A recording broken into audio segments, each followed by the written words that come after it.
o Super Tribo hoje apresentará a segunda parte da entrevista com a lenda JP Martins. O tema da segunda parte é o mercado de quadrinhos. Vamos lá!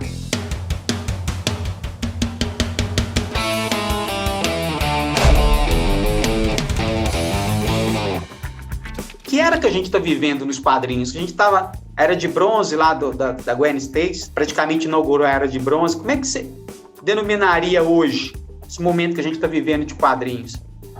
Eu acho que a gente está vivendo o momento da ferrugem. Assim, se a gente falar quadrinhos, super-heróis, né? Sim. Eu acho que os quadrinhos como forma de arte vão muito bem, obrigado. Eu fico impressionadíssimo, inclusive aqui no Brasil, né? Durante toda a minha carreira, a gente sempre lamentou, eu e o pessoal que curtia quadrinhos, que o Brasil não tinha uma produção decente de quadrinhos, né? A qual ele fazia jus. E parece que isso mudou. A gente tem artistas espetaculares trabalhando para fora do país e a gente tem uma produção de quadrinhos maravilhosa hoje em dia. A questão é que essa produção ela é toda movida por amor, né? Não por rendimentos. Assim, é uma coisa que se vem falando de quadrinhos super-heróis há 50 anos. Então é possível que daqui a 15 anos isso que eu esteja dizendo tenha sido superado pela realidade e os quadrinhos super-heróis continuem firmes ainda, né? Tomara, né? Mas, tomara, porque eu gosto muito do gênero. Mas eu acredito que deram um tiro no pé. E eles viraram uma fábrica de properties baratos para cinema e para televisão, que é o que mantém as editoras grandes de quadrinhos nos Estados Unidos, né? Já faz uns 25 anos que os quadrinhos super-heróis são uma fábrica de personagens baratos e ideias baratas, né?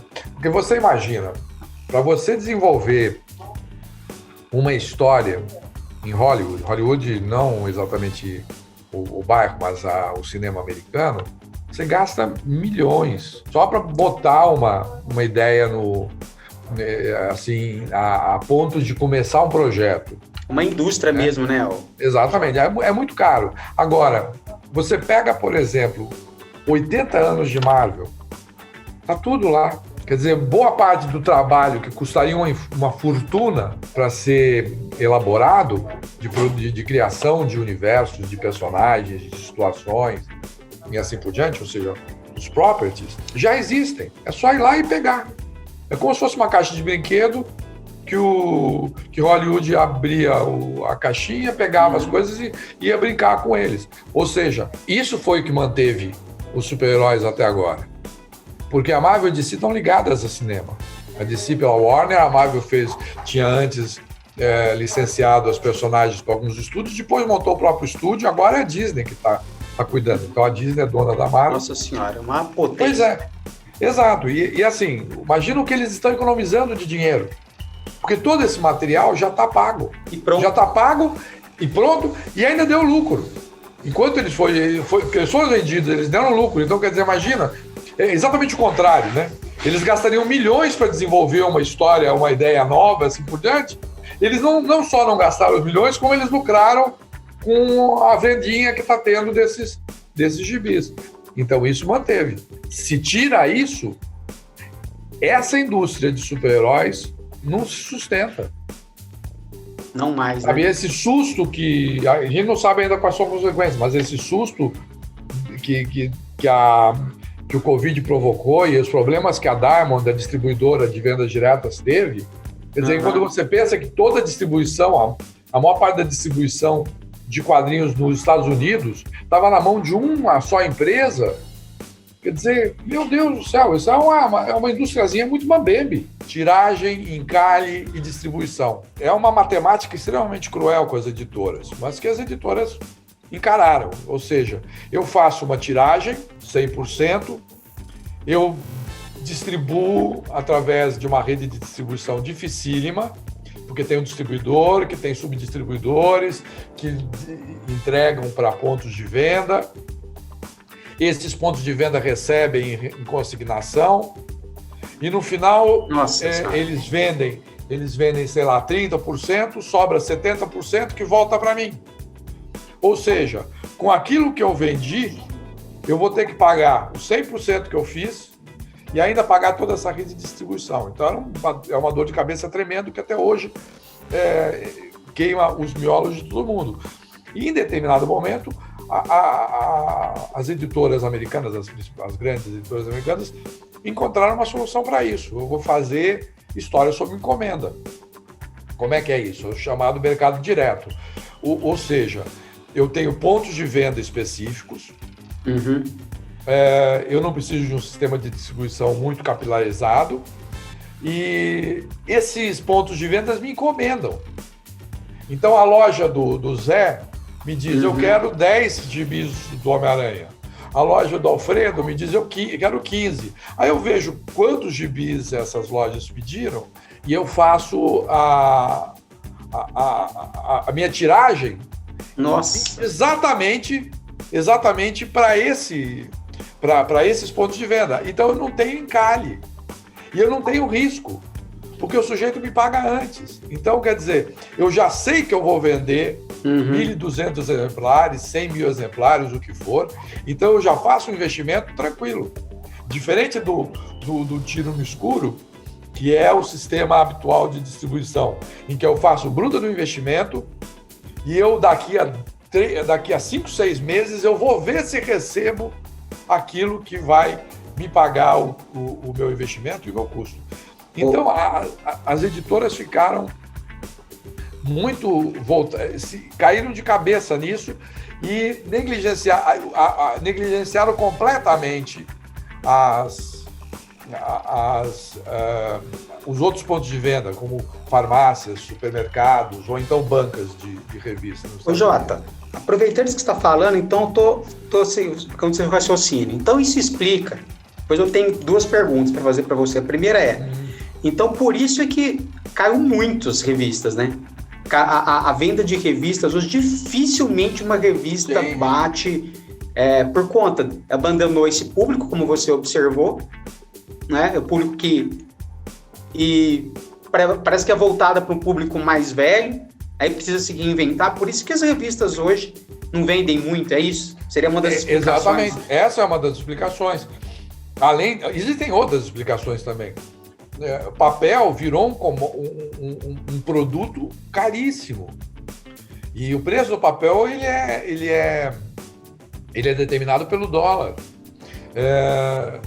Os custos gráficos também. Os custos de distribuição cada vez mais complicados, né? E quanto mais... E assim, ao mesmo tempo, o mercado editorial brasileiro cresceu também. Na hora que o mercado editorial começa a crescer, a briga por espaço em pontos de venda fica muito pior. Entendeu? Então, você tem várias coisas concorrendo para dificultar a penetração dos quadrinhos. E nesse momento, com toda essa concorrência, com toda essa dificuldade, com todos esses outros problemas, o quadrinho passa das costas para esse público que fazia a grande legião dele. Por isso que a gente ouve números, né? Por exemplo, Tio Patinhas vendendo nos anos 60, 600 mil exemplares, Super-Homem vendendo 400 mil exemplares, ou então, na época de início da Abril, em que a gente trabalhava com tiragens que variavam de 80 a 200 mil exemplares, e a gente vê esses números definhando com o tempo. E assim, num primeiro momento, as editoras ficaram, principalmente as editoras americanas, ficaram acreditando que tinham encontrado a grande solução, né? Eu não tenho mais gastos inúteis, eu não tenho mais que amargar prejuízos, eu não tenho mais incerteza, eu estou trabalhando com isso. Mas aí você tem outras coisas que acontecem. Hoje está pior, mas assim, a coisa de 20 anos atrás, eu li uma informação de que a média de rodagem, né, de distância que um leitor precisava para chegar numa Comic Store nos Estados Unidos era de 60 milhas. Transformando isso em... Não, então é 100 quilômetros. 100, Nossa 110 quilômetros. É claro, existem cidades, né? Por exemplo, Nova York deve ter muita Comic Store comparado com uma cidade, com um canto do meio oeste. Mas a média é essa. E mesmo cidades como Nova York, você não tem uma Comic Store em cada esquina. Você tem uma Comic Store a cada 10 quadras, né? Então, o acesso não é fácil. E para você percorrer 100 quilômetros, ou 50 quilômetros, o que for, 30 quilômetros, você precisa do quê? De carro. Ao que me consta, crianças de 8 a 13 anos não dirigem carro ainda, mas não deveriam dirigir. Pior do que isso, não tem como fazer isso. Então, ou seja, você está restringindo a venda desse material a quem tem condições de se mobilizar dessa maneira. Tá? Então, hoje em dia, eu acredito que está muito pior, porque o número de comic stores que fechou nos últimos 20 anos é absurdo, né? É pior do que as queimadas que nós estamos tendo, né? E praticamente hoje, igual você falou, eles viraram meio que assim apenas uma fonte para abastecer outros tipos de entretenimento, séries, Exato. Né? E aí, quando eu montei, e assim, um privilégio, e privilegiando comic stores e livrarias, o que é um problemão, porque não é um público suficiente. História em quadrinhos, ela é uma forma de arte muito barata, comparada com outras formas de arte. Tá? Então, sempre isso. Se você compara história em quadrinho com cinema, se você compara história em quadrinho com teatro, se você compara com televisão, se você compara história em quadrinho com games, é dinheiro de pinga. Verdade. Você bota uma revista em banca com poucas dezenas de milhares de dólares ou reais, até mesmo com uma tiragem grande. Agora, você não consegue, você não paga o catering, né, o lanchinho dos atores, a não ser com centenas de milhares de dólares, né, num seriado. Então, a história em quadrinhos ela é extremamente barata comparado com os outros, mas ela, do ponto de vista individual, ela é muito cara. Porque, por exemplo, um desenhista que faz o lápis, em média, ele leva um dia inteiro para fazer uma página. Existem caras muito rápidos, que vai fazer em 2, 3 horas, mas existem caras extremamente lentos que levam 2 dias, entendeu? Mas só o lápis, a média é levar um dia inteiro, ou seja, o cara senta na prancheta às 8 da manhã e levanta da prancheta às 8 da noite, fazendo uma página só. Uma página. Ou seja, se ele trabalha todos os dias úteis da semana, no final do mês ele tem 22 páginas. Que é o padrão, né? Da o padrão americano e assim por diante. Tá? Agora, você imagina, ou seja, para esse cara, para esse desenhista, você não pode pagar para ele, eu te dou 500 conto e você faz uma história em quadrinho e divide 2 páginas para mim.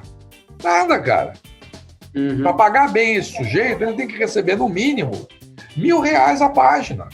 Sim. O que significa que o cara ele vai ficar das 8 às 20 só lá fazendo isso. E sem falar uma coisa, não é qualquer um que faz, né? Qualquer coisa não faz, mas é caro. Então, para ele é caro. Quer dizer, pagar R$1.000 por página, a Warner gastar R$1.000 para pagar a página desse sujeito, é dinheiro de pinga. Entendeu o meu raciocínio? Entendi, É claro. dinheiro de pinga. Agora, esses R$1.000, que no final do mês vão virar R$22.000, para esse cara que passou 10 horas por dia em cima da prancheta, fazendo páginas de lápis, esses R$10.000 é muito dinheiro. E outra coisa, se eu sou uma editora, também é muito dinheiro para mim. Se eu não for a Warner, se eu for a Via Letra, que é a minha editora, R$1.000 por página é uma grana que eu não tenho. Ainda mais no país, poucos Exato. leitores, né? Como é que eu consigo R$1.000 por página? Porque se eu conseguir fazer essa página ser vendida para 100 mil pessoas. Aí eu recebo a grana, eu tenho dinheiro, e aí então... Agora, se eu vender para 2.000 pessoas, como é que eu pago R$1.000 pro cara? Não paga. Entendeu? Aí que está a questão de ser caro. Então, ela é muito barata, ela é das artes das artes industriais das mais baratas que existem, mas, do ponto de vista individual, ela é muito cara.